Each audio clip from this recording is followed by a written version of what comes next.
Hi Rylan, it's Miss McMahon here. Getting to know you was really fun. I loved playing our two different games. I first loved to find out that you love to play with kinetic sand. I think I played with that when I was younger, but I don't remember for sure.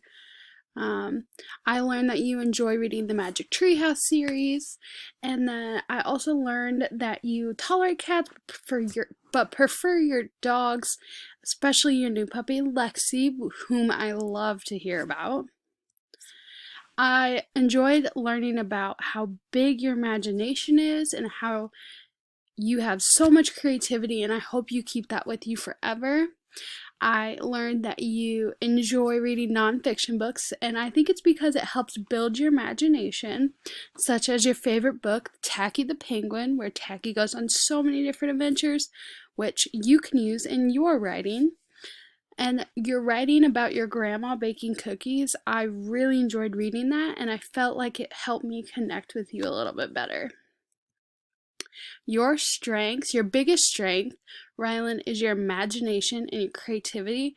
And I want you to keep that with you as long as possible because it's going to do you so much good in every subject of school.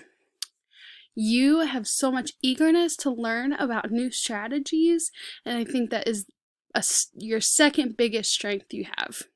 When reading, you look at the whole page rather than just the words. You look at the pictures, what's going on in the pictures. You notice when the words are spread out throughout the whole page or in one text box, and I absolutely love that.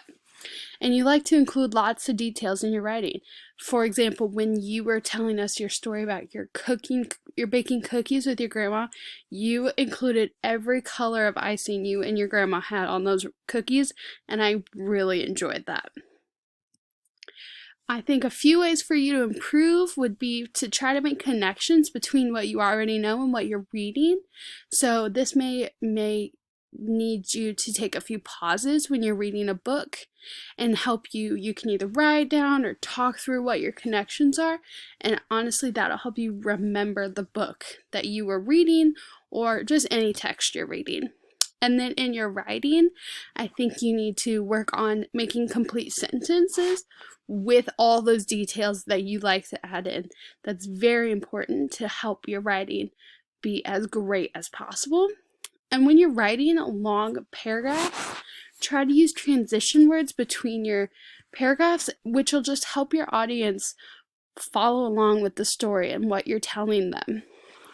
These are easy ways for you to improve, and I think they'll make all the difference in the world for your reading and writing.